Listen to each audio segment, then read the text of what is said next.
Hello friends, आपण मागच्या व्हिडिओमध्ये 1 डिजिट आणि 2 डिजिट सबट्रॅक्शन पाहिले. तर आपण आज ह्या व्हिडिओमध्ये आपण 1 डिजिट मल्टिप्लिकेशन पाहणार आहोत. तर ते आपण काही एक्झाम्पल घेतलेले आहेत. ते कसे सॉल्व्ह करायचे आपण आज इथे पाहू. तर आपण आपलं फर्स्ट एक्झाम्पल आहे 4 मल्टिप्लाइड बाय 3.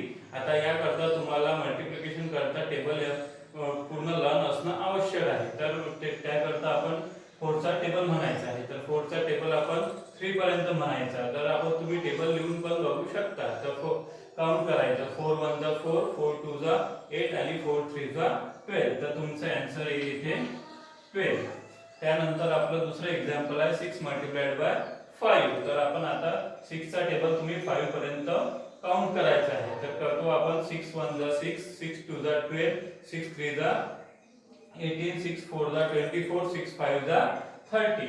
तर 6 चा टेबल 5 पर्यंत काउंट केल्यानंतर जे तुम्हाला आन्सर मिळेल ते तुमचं आन्सर आहे 6 5 जा 30. त्यानंतर आपलं थर्ड एक्झाम्पल आहे 8 मल्टिप्लाइड बाय 4. तर आता तुम्हाला 8 चा टेबल 4 पर्यंत काउंट करायचा आहे. 8 चा टेबल 4 पर्यंत काउंट करू आपण. 8 1 जा 8, 8 2 जा 16, 8 3 जा 24, 8 4 जा 32. तर आपलं 8 4 जा 32 आपले आन्सर आहे इथे 32. त्यानंतर तुम्हाला परत 8 इंटू 5. तर तुम्हाला 8 चा टेबल 5 पर्यंत काउंट करायचा आहे.